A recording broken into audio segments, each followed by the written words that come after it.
What is going on, Niner faithful? Happy Monday, Victory Monday, for those that celebrate. How's everybody doing? It's Monday. Nick Bosa still hasn't signed his extension. Are you guys worried? Are you guys worried yet? I don't know. I think a lot of people are starting to worry. I'm still not worried. I'm pretty sure they'll get it done before the season starts. We got 3 weeks. We got 3 weeks till the season starts. So we're going to talk about Nick Bosa. I saw some updates regarding Bosa. We're going to talk about that. So everybody's been wondering what the heck's going on with Nick Bosa. And we got to talk about Trey Lance because the hate is still out of control. You guys may have seen it. Trey had a good game overall. He started out a little slow, but ESPN absolutely came for his neck. We're going to talk about that and everything else under the sun. So, how are we doing today? Carl, DeAndre, Russell, Omar, Steven Reynolds, Supreme, Omar, what's up? What's up, everybody? Carl says he's not worried at all. DeAndre says he's worried. Carl says he will get his money. Russell says, I'd be worried if we had a week until the start of the season. I think every week that goes by without Bosa signing, I think maybe we get a little bit more worried. I'm still not worried because I know these things take time. I know Nick Bosa and 49ers front office, Nick Bosa's agent has been putting in the work. But it does make you a little worried when the fact of your best player on the number one defense isn't there. So I get the concern. And you kind of want to see him out there. He doesn't play preseason, but just to be out there preseason, getting that callus under him, taking hits from guys, live action, like that's a thing. But he's going to be in shape no matter what. Nick Bosa, I don't worry about him being in shape, but just football shape. It's a little different when you're going out there, putting the pads on, getting yourself ready. But I don't question Nick Bosa's intensity, work ethic, and things like that. So I'm sure he'll be ready to roll. But let's get into it. So yesterday, Tom Pelissero had gave us an update. I don't know if you guys saw this, but this was on 49er Web Zone. And, they had their second preseason game, right? Still 21 days until the regular season. This was yesterday where they start against the home opener against the season opener, against the Pittsburgh Steelers on the road. That's not going to be an easy game. Still don't have Nick Bosa. So we all expect that contract to be done. But, there's two sides to it. The 49ers, they want to get their numbers right. Salary cap, making sure they get the proper numbers. And then there's Nick Bosa and his agent. They want to get their money. They want to get their client paid. Like Nick Bosa's agent wants to get Bosa paid. Obviously, the more money Bosa gets, the more money the agent gets, right? So it's a little complicated. So these are a couple of things that was said in the article. So I don't like having one of our best players. I don't like not having one of our best players here. This was what John Lynch said on July 31st. This was earlier when training camp started. He goes, we got a really good track record that I'm proud of as a group of having our players in. But I also understand it and understand that we're going to have to exhibit some patience and understand that ultimately this thing will work out. I'm very confident in that. That was a couple of weeks ago. John Lynch said we got to be patient. These things will work out. He doesn't like not having Bosa there, but he knows these things will work out. And then the article goes on to say that things have been quiet, right? It has been quiet. We haven't heard much. Usually we hear a little bit of things here and there. We've heard a lot of rumors. People want to report and speculate, but we haven't really heard a lot of it. Normally we hear a lot more, but it has been quiet, right? So it's kind of unclear how far apart or how close the Niners and Nick Bosa are to signing. Like I feel like it should be done soon, right? We only got 3 weeks, but maybe we're far away because you hear different reports. So this is what Tom Pelissero said on the Rich Eisen show, said yesterday. He said they continue to talk, right? This is what he told Rich Eisen. He says they have a mutual goal of getting this thing done before the start of the regular season. This is NFL insider Tom Pelissero saying they have a mutual goal of getting this thing done before the start of the season. He says his fines are rescindable, right? There's like a huge fine that Nick Bosa has racked up by not going to training camp, not going to the preseason games. Tons of money, but they'll rescind his fines. That'll be part of the contract. There's no reason that he shouldn't be a very, very rich man prior to the start of the season. Now, then the question is, how do they get to the numbers potentially above Aaron Donald? Like they're talking that he's going to be the highest paid NFL defensive player of all time. His number is going to be higher than Aaron Donald. He's going to set the market. I think that's where the agent is making this kind of complex is the fact that Nick Bosa might just change the market for defensive players, for defensive ends. So that I think is what complicates this. And again, that's what the question was. from Tom Pelissero on this article. He says the question is, how do they get the numbers potentially above Aaron Donald, which is where Bosa is going to want to be.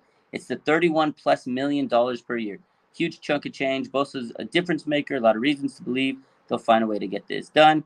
But his agent's tough, Brian Arialt, and we'll see exactly where these negotiations go. So yeah, his agent's very tough.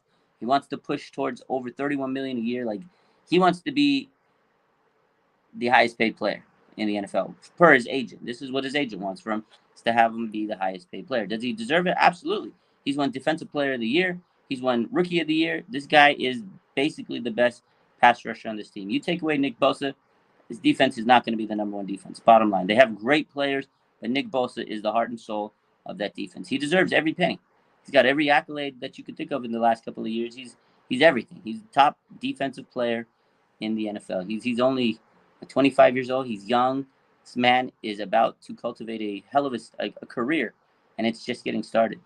So, yeah, we're going to talk about that. Enrique, call him Cowherd. Oh, man. And I'm sick of that. So, getting over to the Nick Bosa stuff. So, again, it's been kind of quiet, but it appears that Nick Bosa's agent wants him to get the highest money in the NFL in terms of defensive players.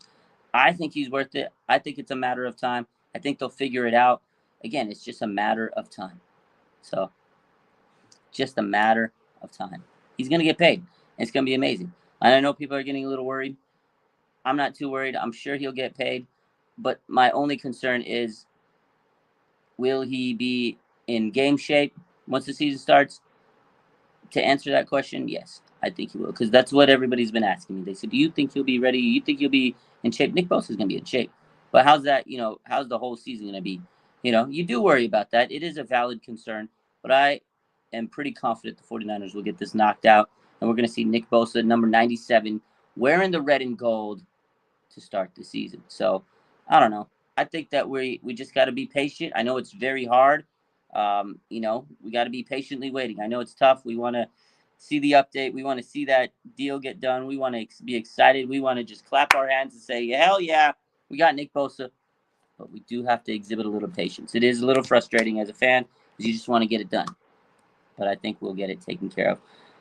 What do you guys think? You think Nick Bosa will be signed soon? You think they'll have it like the week before the season? You think it's happening the end of this week? When do you guys think Nick Bosa is getting signed? I think we got another week. I think we got one more week. I think once the preseason game's over and they solidify this roster, I think by then they'll make the announcement. I think they're going to let this last preseason game go. They got to evaluate the talent, make sure they know who's going to be on this team.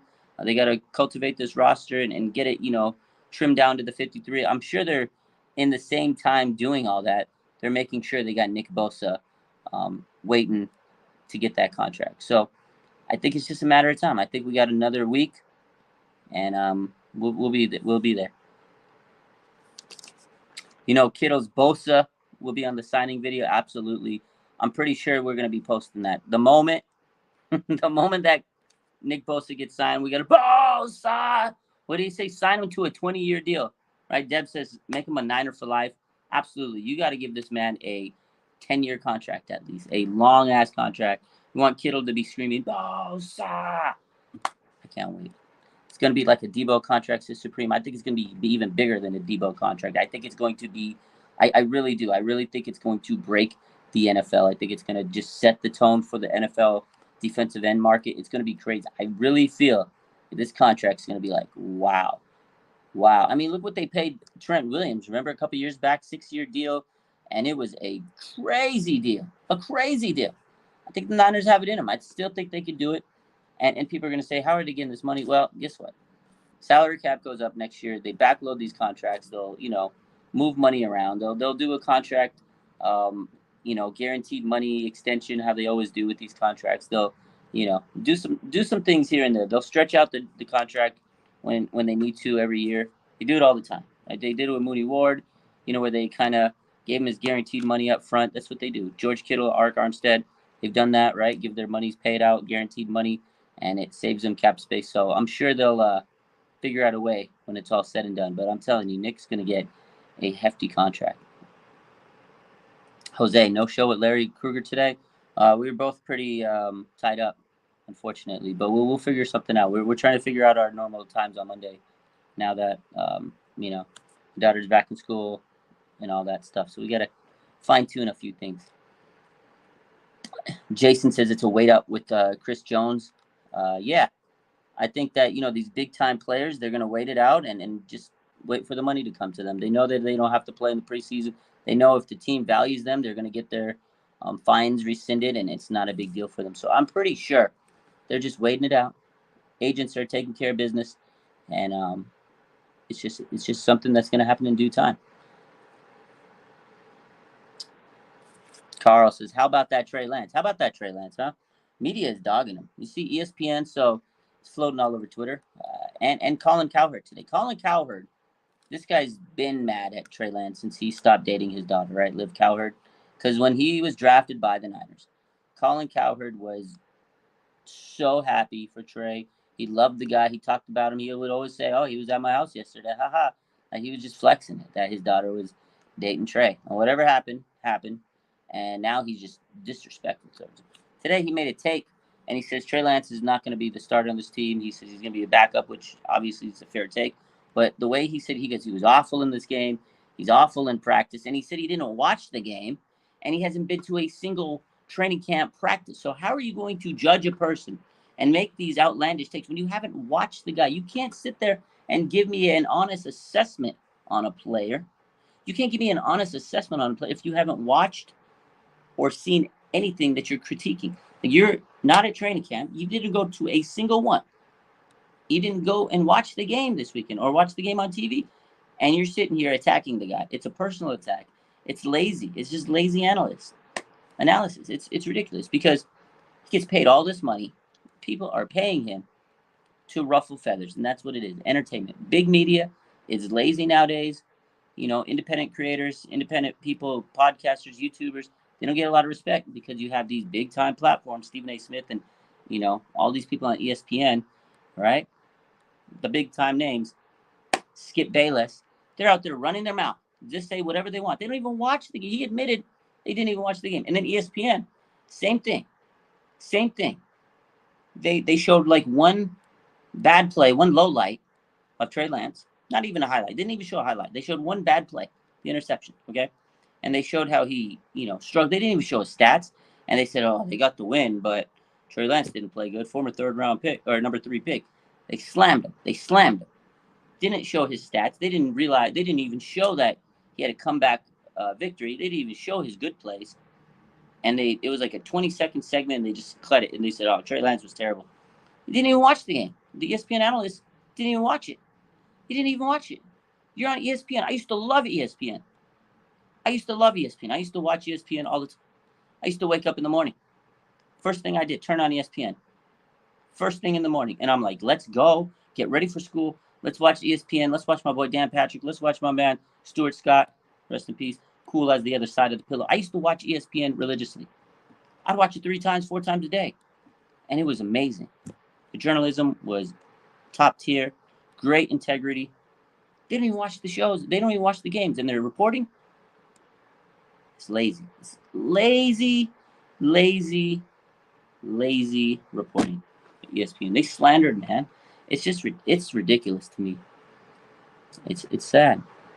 But we'll see. We'll see what happens. I just don't like it because the media is just trying to paint this picture. They're trying to paint a picture on Trey. And was he perfect? No. But he bounced back and he played damn good in that second half. In that fourth quarter, Trey Lance was hitting dimes. It's crazy, man. Greedy Greg says, Raj, my guy, ESPN is too political now. I agree. It's. I don't even watch it. I don't even watch ESPN anymore. I don't even watch it anymore. I used to love it.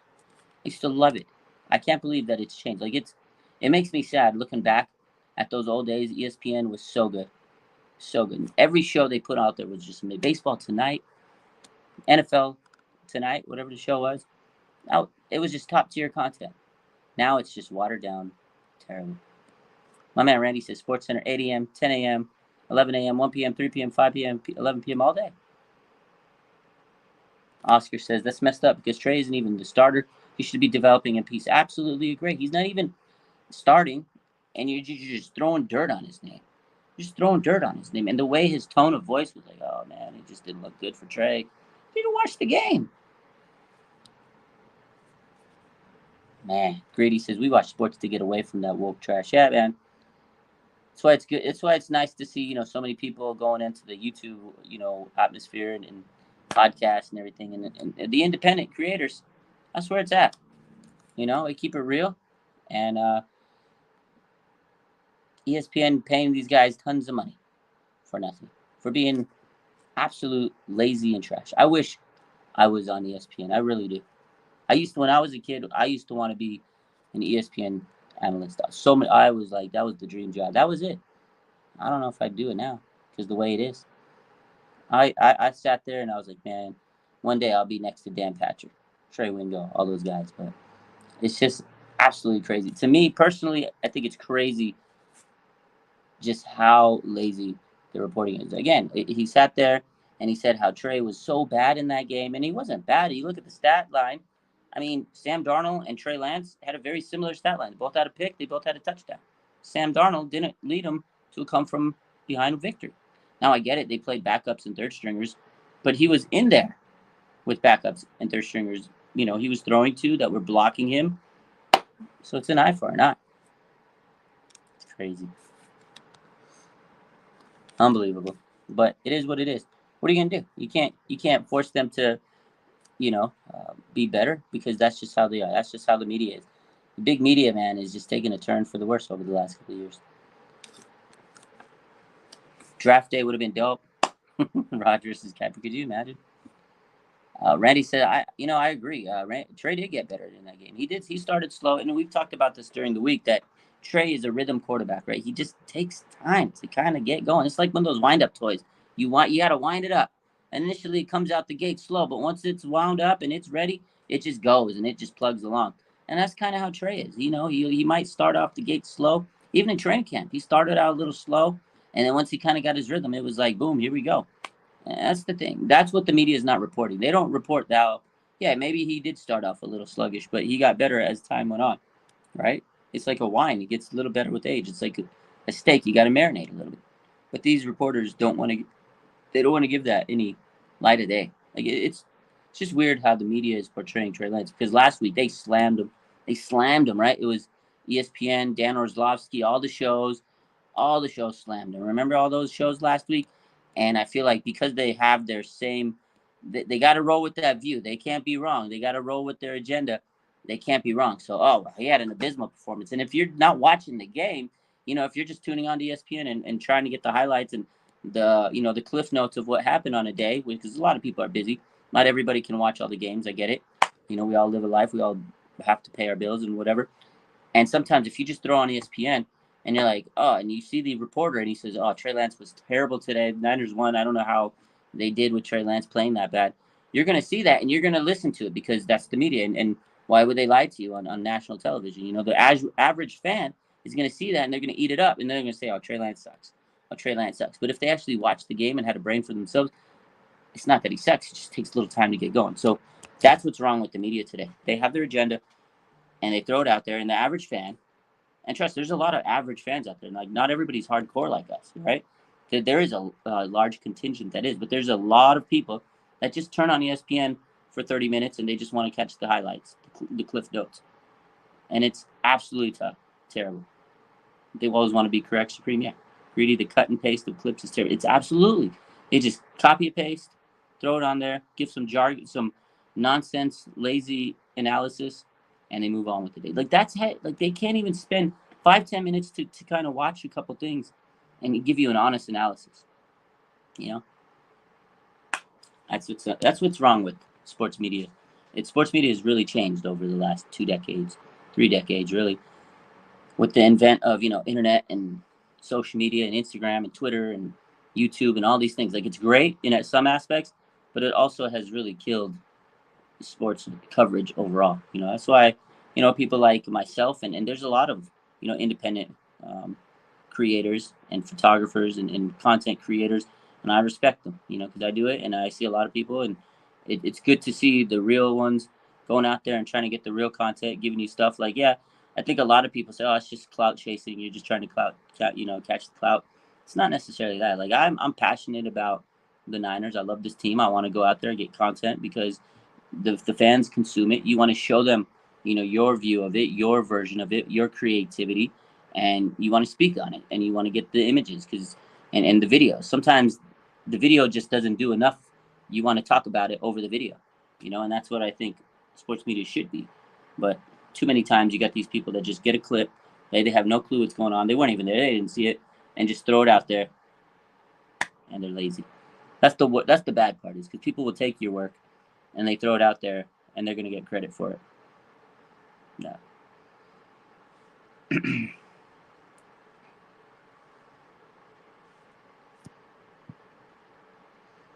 Flood says, "What's up, Crazy Juice?" Flood says, "I can't stand First Take anymore. They don't even debate sports. I used to love First Take. It's just two guys yelling at each other. I used to love. You know what show I used to love? Pardon the Interruption. PTI was a great show, and then Around the Horn. I used to watch those two. So good. They're so good. I used to, I think I was in high school when that show was on. I used to get out of class, come home, do a little homework, watch a little bit of PTI, a little bit of, Around the Horn, and go to work. It was fun. It was great. It was good stuff. You see all the topics. Two people would, bounce a little for a minute each topic. They'd kind of give you a little running back, a little back and forth about a topic. Boom, next topic. Oh, well, Trey Lance and the Niners played. And they give you an honest opinion. And it was good. But then it got bad, just like everything else. So, good stuff. Cold pizza. Yeah, I used to love that stuff. But anyways, my whole point to get off the soapbox is the national media, the big media, it's become lazy, and they love to slander players because, again, that generates views, that generates clicks, that generates people talking about stuff. They're going to drum up, negativity so they can get more eyes on their TV. Because people like us that do watch it, we're going to be like, what the heck are you talking about? Then we're going to talk about it with our friends. We're going to tweet about it. We're going to say these idiots don't know what they're doing. So for them, they don't care if it's negative or positive. They're going to get their clicks no matter what. And that's unfortunate how social media is kind of taken over because people care about getting views. The more controversial you are, the more you're going to get viewed, and the more views you get, the more money you get in your pocket. So I hate how it's kind of taken a hold of social media or how social media is kind of taken a hold of sports media and everything over the last couple years. It's just lazy to me. See, Randy, this is it. You had to be smart to be on those shows. They ran out of smart people. Steven says, "What are your thoughts? Sherman joined Skip Bayless to debate sports." Yeah, Sherman's gonna cook them, but again, you get a guy like Sherman. He's loud. He's gonna not be afraid to share his opinions, and he's gonna scream at Skip. And Shannon, sometimes he didn't have enough to step up and say something. I hated the way Skip treated Shannon Sharp. I don't think Richard Sherman's gonna take any nonsense, any BS from Skip, and I can't wait to see Richard Sherman cook that man up. I hope he makes him cry. I hope he makes him look stupid on national TV. Honestly, that's what I'm hoping for. So yeah, shout out to Richard Sherman.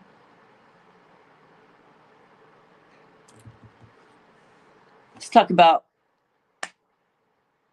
Brock Purdy's return, right? We'll shift our focus onto Brock Purdy, QB1. I got to give him a little props. Nobody's talked about him a lot this week, and I think all the focus has been on Trey Lance, as it should. He's been the most polarizing subject on the Niners. He's been the talk of the town. Spent a lot to get him. So I think the talk has been really high on Trey Lance, whether you like him or you hate him. But there's another guy out there, Brock Purdy, and I think he needs a little bit of time under the sun to kind of be talked about. I feel like he did a really good job returning in his first game back since the NFC Championship game. The unfortunate, the infamous, the ominous, hated that game. But he came back, and I felt like he had a nice return. It was a triumphant return. He looked like he was healthy. He looked very confident out there. He looked poised out there. He led this team. Good efficient drive, and it was nice for him to be able to go out there and hit his targets. Him and Deebo seem to be cooking. I was reading practice reports today.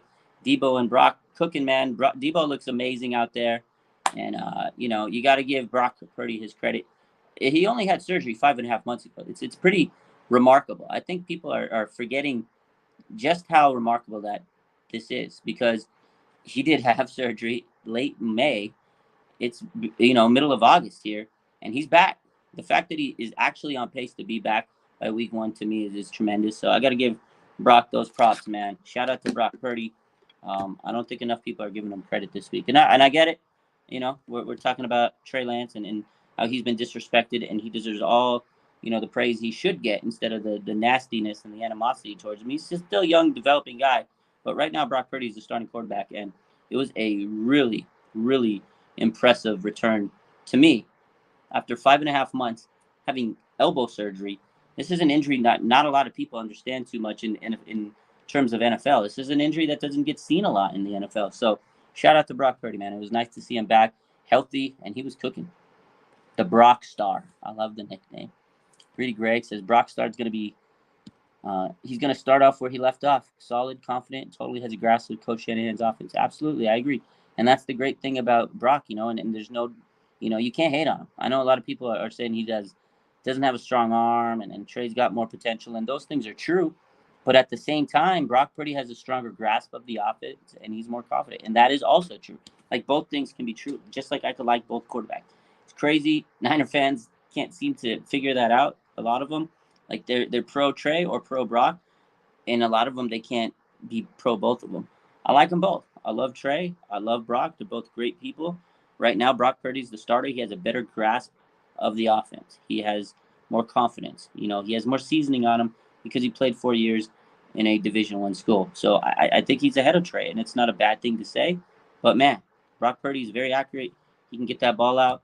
He can escape pressure. He can get the ball to the Yak brothers, and that's the offense. Get the ball to Deebo, get the ball to Brandon Ayuk, get the ball to Kittle, get the ball to CMC. We'll be okay. And he did just that.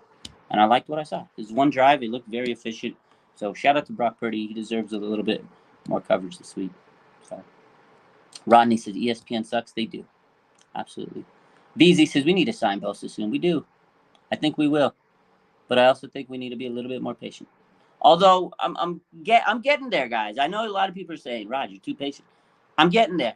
Give me another week.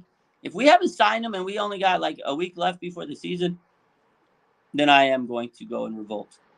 But I don't think he's going to get to that point.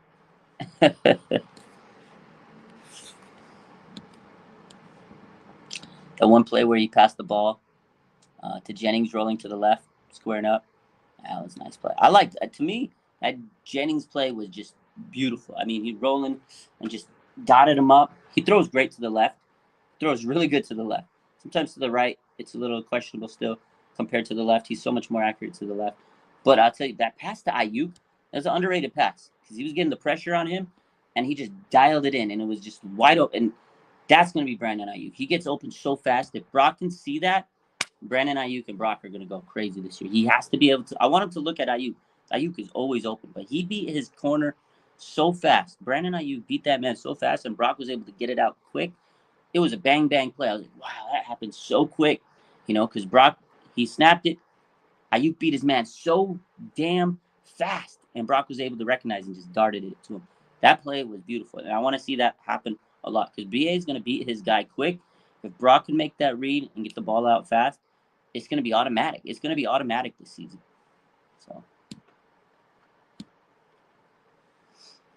It's going to be automatic. It's nice. But Deebo looks jacked. This guy looks like he definitely is in the best shape of his career. But he looked skinny today in that press conference. I was watching that today. I was like, ooh, this boy looking skinny. Looking like mini Deebo. I love it. He's slim trim with the tilted grin, just like I said at training camp.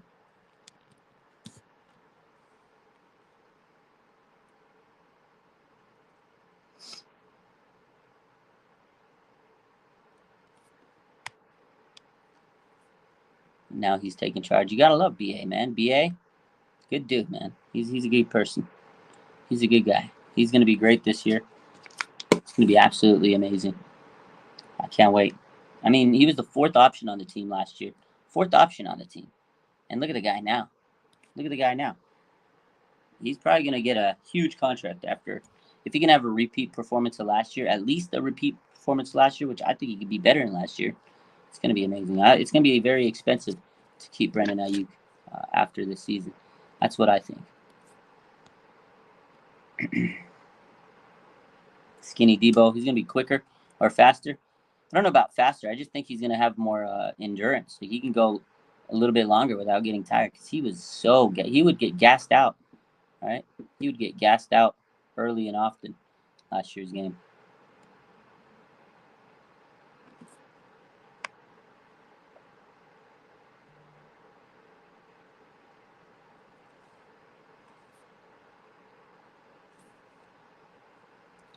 '49ers throwbacks. His Bell is a dog. Deebo the hero. Yeah, Ronnie Bell, man. Ronnie Bell is going to be unbelievable. Ronnie Bell is going to be tremendous, man. This guy is going to be something special. We've seen it, and I love how Deebo's kind of taking him under his wing. This is another thing that we got to talk about with Deebo. His leadership has grown, right? His leadership has absolutely grown over the years. I feel it's like the Emmanuel Sanders effect really wore off on him, a couple years back. But I'll tell you, man, Deebo, you could just sense he's more of a leader than he ever was. I think he deserves a captain badge for taking these guys under his wing because I think he had a lot to do with Brandon Ayuk becoming the guy he is. I don't think people give Deebo enough credit for that. And I know they see a lot of, they saw a lot of drama last year with the contract situation. But I think Deebo really helped out Brandon Ayuk get to where he was. In terms of blocking, man, Deebo's always been the most physical blocker. He's just so physical out there, and I think he really showed that to BA because that's what BA needed to do to really elevate his game. Because Kyle Shanahan, right, no block, no rock. He wants you to block. I think he helped him with that. And he's done that with Dan Gray. He said this offseason that he really showed him the ropes, kind of showed him what Kyle wants, and now he's doing it with Ronnie Bell. I really like Deebo in terms of his leadership. He's grown as a leader. He came in when he first came into the team, he was the flashy. I'm Deebo. Look at me. I'm flashy. Look at my highlight reel. And I love that for him. He was young buck. He's getting older, and I think he's understanding what it takes to be a veteran receiver. He's the OG on this team now. Deebo's the OG at receiver. I love it. I love his leadership. Um, and I think it's really nice for Ronnie Bell to have a guy like Deebo there. Because we all see Ronnie Bell. He's kind of like that mini Deebo. He's Deebo 2.0, right? Everybody keeps saying. But it's good to have that mentorship by Deebo because he's been through it all on this team. Injuries, big contract extension, big year. But he was the team's MVP. He's been through it all with this team, winning seasons. A little bit of a down year after all the injuries. The COVID year. He's been through it all. So it's good to see Deebo, man, really becoming a true leader out there.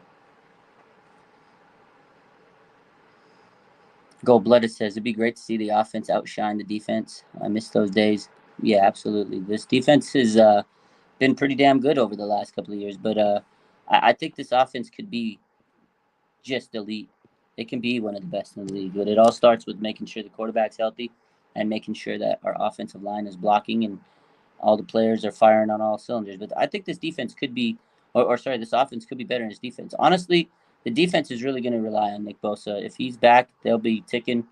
But I don't know. One thing I will say is I don't know if I'm sold on Steve Wilks. I don't know if you guys are going to kill me for that one. But lately, I've kind of been having second thoughts on the Steve Wilks thing. I know I liked what I saw at training camp. It was cool to see him hands on, but game days, I feel like they're just coming out flat. I feel like, but again, it's preseason, and the defensive starters aren't out there, so it's hard to gauge it. Fred's not really. These guys aren't all out there, but I kind of feel like Steve Wilks isn't going to give him that same energy that Robert Salah and D'Amico Ryans did. That's big shoes to fill.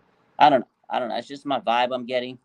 I don't know. We'll see. Maybe I'm wrong, but I'm kind of not sold on Steve Wilks yet. It's going to be hard to replicate being the number one defense, right? We're all used to seeing the defensive coordinator on the field. I know a lot of coaches are up in the booth, but to me, it's just you need that energy. Yeah, Raphael. He says he brought in Oliver and he's not playing too hot yet. Today, so I was watching Steve Wilks' press conference, and what did he say about Oliver? He goes, "Oh, you're just not." He's like playing damage control, right? He's kind of playing damage control. This is the way I read it. He says, "Oh, everybody. When I say that, Oliver's not a starter, it's not an indictment of how he's playing. We just got a lot of depth." He made the. I'm saying it's an excuse. He's saying I've never been lucky to have so much depth on my team. That's what he's saying. He's saying just because Oliver was supposed to be the starter doesn't mean he's going to be the starter because we have so much talented players. And he's like, that's why Lenore was in last week, and that's why we got Womack. We got a lot of players that could play at different situations. Doesn't mean Oliver's bad. And the way I read it was, no, that's an excuse. The reason Oliver's not playing and Deommodore Lenore is you got 2 weeks to figure out who the hell is going to be your starter. You better figure it out real quick He's playing damage control. I don't know.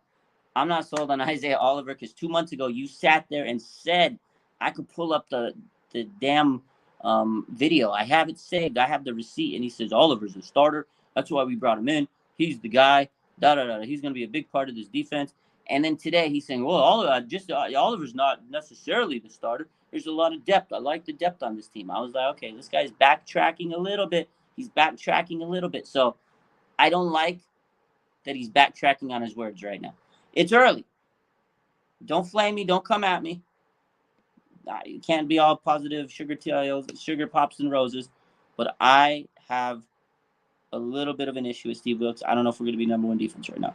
We have great talent, but you got to coach them up. That's it. That's all I'm going to say. It's my soapbox. Go Blooded says, I did not like that blitz call on Wilson last Saturday. Yeah, he's like too aggressive. I know he wants to blitz, and I love that. He wants to be aggressive, but I feel like he's overly aggressive, and that's going to get us in trouble sometimes. He's going to dial up a blitz, and we're going to be out of position at times. I'm telling you, this is why Nick Bosa needs to be there. I don't know. We'll see. If they go and become the number one defense, if they go out there and they shine it out, and they're the best defense in the NFL, and they make a Super Bowl run, I'll eat crow. I'll shut up. We got to see how he does. We'll see how he does in the regular season. But I'm just saying, there's a little bit of holes in his game plan so far. It's just me. It's just me. It's just me. Red Eye says, not the same D units as previous years. Point blank, much weaker. What happens when a bunch of proven free agents leaves every season? Every unit starts ground zero. Plus, Bosa's gone. Yeah, Bosa will be back. But I do agree, and I see the point, and that's kind of the vibe I feel is we did lose a lot of players. Like, there has been some really key players, right? I know Emmanuel Mosley was hurt, but he's still a key player you lost. You've lost DJ Jones over the last 2 years. You lost Jimmy Ward. Like, those are guys that you lost that were really important to this team. Charles Omenihu, Samson, Ebicam. That's a lot of players that were really important to your team that you lost. Azeez Al-Shahir, right? Jordan Willis. Those are good players. K'Wan Williams 2 years back. Like, those are all good players that they've lost in the last 2 years. It's not easy just to replace them all. So, absolutely, Sin. It would be a great time. Not a good time.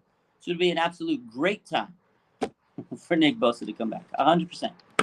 But do you see that whole list of players that left and the fact that we're having these debates on is the Niners defense going to be number one again? And Nick Bosa comes back and we're like, oh, yeah, we're number one again. But that's a lot of pressure on Nick Bosa. I use this theory I use this analysis all the time. How there's so much pressure. It's gonna be a lot of pressure on Nick Bosa. He's gonna get paid a lot of money, as he should. But then he's gonna have to sit there and go produce and be playing like Superman and put the team on his back. It's gonna be a lot of pressure on Nick Bosa. And he got gassed out last year in the playoffs. I pray to God that he doesn't this year. I hope Javon Hargrave can help him out. I hope that he can help him out. I don't know about the depth this year at edge rusher. We'll see.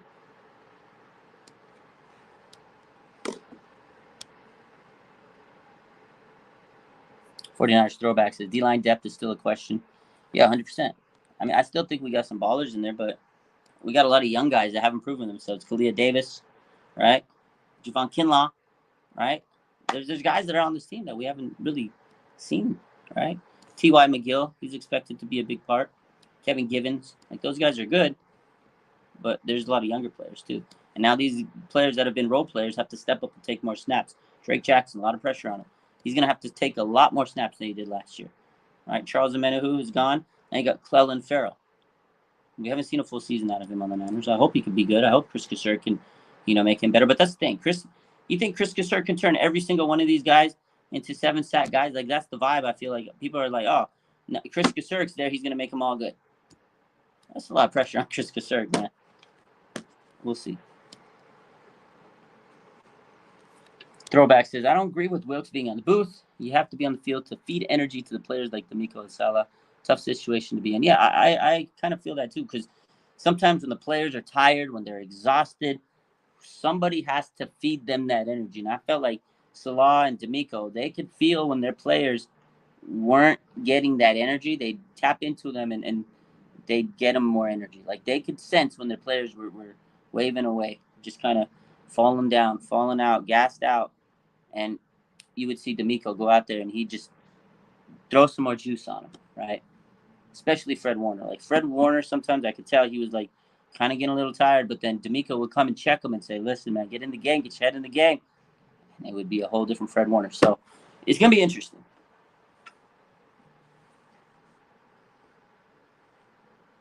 Grizz says, "I think our defense will be top five, but I think our offense is going to be the one that takes the lead." I have to agree with you, Grizz. I kind of agree with you guys here. I think that the defense, we know they're going to be great, but are they going to be number one defense? I don't know. I still am, like I said, not sold on Wilkes, but I definitely feel this offense, the trajectory is going to go higher and higher and higher. Just because last year, right, when Brock Purdy came in and CMC came in, I mean, everything changed, right? Especially CMC. When CMC came in, like it just changed everything. And I think that's what's going to kind of continue this year. We get a whole year of CMC, a whole freaking year of CMC. And I think that's going to make everything better and better. And Brock Purdy should be able to get better, right? I feel like the offense is going to be more efficient. BA is going to be in a contract year. You know, he's going crazy. Deebo's going to be healthy this year. And he looks like he's just in so much better shape. And he's hungry this year. So a more motivated Deebo, a motivated Ayuk, a full year of CMC, his offense should be damn good. So I agree with that. Pocket says this new defense might take a step back. You never know. I don't think it's a bad take. I don't think it's like being negative. It's just a true statement. I feel that you guys are saying, and I agree with it, that they might take a little step back. Again, there's so much talent. I still think a top 5 defense is amazing. I just don't know if they're going to be number one defense. I would love to see it, but they might take a step back or two. So we'll see. We'll see. I hope he can prove me wrong. I just don't know about his energy. And his guy that he handpicked, his handpicked nickel corner, Isaiah Oliver, right now, so far, I know it's preseason, he hasn't looked too good. So far, his track record's not, we don't have a lot to go off of, but right now his track record in San Francisco, not looking too hot. But I'll be wrong. Anyways, so let's recap. Nick Bosa, 49ers. The goal is to get his deal done before the start of the season. They have that, mutual interest. The bottom line is it's the money. That's what is, taking so long. They got to get the numbers right. The agent wants a lot of money. He wants to be paid more than he wants to have Nick Bosa, his client, get paid more than Aaron Donald. He wants to set the market, be the highest paid defensive player in the NFL. Okay. Trey Lance getting trashed by ESPN. ESPN's being lazy, absolutely lazy. It's unbelievable how bad they are. And their narrative doesn't change, even though Trey Lance had a pretty good game. If you watch the game, you can see that he improved as the game went on. But ESPN's not going to tell you that. Lazy reporting. There's a problem in big media. What else did we talk about? Talked about Brock Purdy. You got to give him his flowers. He had a good comeback. His first game action back since the NFC Championship game, and he looked very, efficient. He looked poised, and he can only get better from here. Hopefully they can protect him and he can stay healthy. And what else did we say is the defense, they got a lot of questions right now. Can they be the number one defense again? Steve Wilkes, the jury's still out on him. We'll see what happens. Deebo Samuel looks like an absolute monster, and I think he's going to turn the clock back and be 2021 Deebo. And his leadership has taken a huge step forward, and him mentoring Ronnie Bell is the best thing that could ever happen to Ronnie Bell. So, that's pretty much it for today. I'm going to go make some dinner. You guys have a good rest of your night. I love you. Take care. Hit that like button. I'll probably be live on Instagram a little bit. I'm sorry I didn't go live with Larry Krueger today. We're going to try to figure out our schedule. We'll be back on a normal time this season. Preseason, we're just working out the kinks. We'll be back when we got to. But, I'll be definitely live with Larry eventually. And we'll get you guys that information soon. But you guys have a good rest of your night. Take care. Love you. Bang, bang. Niner gang.